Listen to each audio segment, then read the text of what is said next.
You have probably seen the movie or read the book, The Secret, or at least many of us have. It's sort of a cult classic now about abundance thinking, you know, how you become a magnet, what you think about, you create, and all of that. And there's a real flaw in that movie, at least The Secret, and not so much the book, but the movie has a real flaw in it. And that is, you see these people sitting there, they dream about diamonds and jewels and fast cars and a new bike, and they open the door and there it is, as if, you know, you can just attract all that. And The Secret really has it backwards. You know, Pay It Forward, the movie, or Pass It On, which is a wonderful video you can find online. David Corbin, who wrote the book Illuminate, about the positive power of negative thinking, another book you should read, produced that movie, Pass It On. They really got it right. Abundance doesn't begin by attracting things to you. Abundance begins by creating abundance for other people. That's what abundance is all about. It's about charity and a charitable attitude. I'm Joe Ty, CEO of Values Coach, and your coach for this course on the 12 Core Action Values. And today we're talking about the second cornerstone of Core Action Value number 11, service, which is charity. So an important part of service is being charitable. And let's talk about some specifics. First, charity, a spirit of charity and the act of charity, if it's genuine, begins with gratitude, which is one of the cornerstones of Core Action Value number 6, faith, which we covered a while back. When you're grateful, you can't help but be charitable, to share the blessings of your life. And if you're watching this video and not living in Kenya or Afghanistan or some such place, you have so much to be grateful for, and so many reasons to be charitable anyway. And it begins with a spirit, with an attitude of gratitude. Second is, as I mentioned, you create abundance for other people, and it comes back to you. Bob Berg, another wonderful writer, wrote the book with John David Mann, wrote the book The Go-Giver. And the whole thesis of that book is you get things when you give things away. Ivan Meisner, a friend of mine, started BNI, Business Network International. And their theme is givers gain. And it's so true. Just the other day I was having lunch with a friend of mine.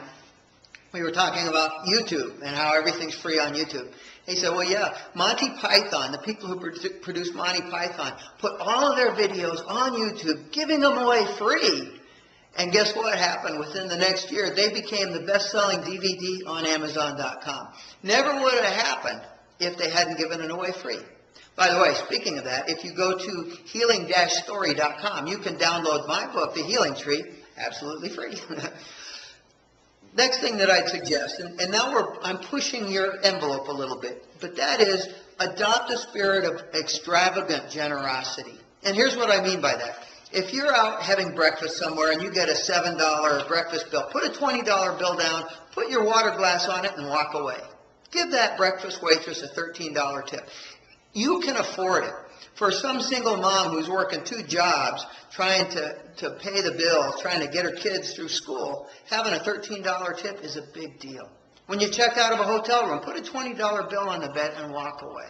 You have not made somebody's day. You will make somebody's week, month, maybe year, because you know they don't get very many $20 tips, and you can afford to do that. And related to that, engage in, you've probably heard about random acts of kindness, this whole movement. Take it on yourself. You know, every time I get change from the grocery store or whatever, as I'm walking along, I just drop it on the sidewalk. I know somebody's, you know, if you find a quarter on the sidewalk, it's worth more than a quarter in change at the grocery store. If you see an old beat-up car on a parking lot, stick a $1 bill under the windshield. You know, you just might, somebody may have just lost a job. Come around a corner and they'll see a quarter on the ground and say, it's my lucky coin. I actually, in the book Never Fear, Never Quit, there's a chapter that says a lucky coin is what you make of it. And when I was going through a rough time, a dozen years ago when I was working on that book, every time I'd find a lucky coin, I'd stick it in my pocket and say, all right, kind of keep me going for another 5 minutes or so. Finally, I made a little plaque, and I started gluing these coins. I know it sounds silly, but I did it. And I had a thing made that says, a lucky coin is what you make of it, which was the chapter title.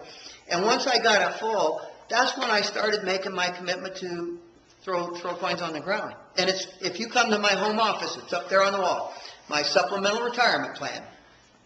And finally, I'll say that get into the attitude of whenever something comes to you, bounce part of it back. When we have major contracts with some of our client organizations, many of which are hospitals, and many of those hospitals have a foundation. And one of the commitments we make, it's not formal, it's not in the contract, we never tell people about it ahead of time, but we do something to support that foundation. And I have a couple of favored charities, and you should too. I really like to support youth leadership training. So if one of the foundations can do something for youth leadership training, we'll make a donation to that. Or bicycle safety for kids. Those are two of my favorite causes. You should have a favorite cause too. Let me wrap up with this.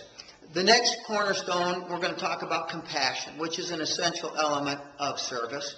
Compassion really, that's the ultimate charity, when you can be compassionate to somebody else. So that's what we'll talk about next time.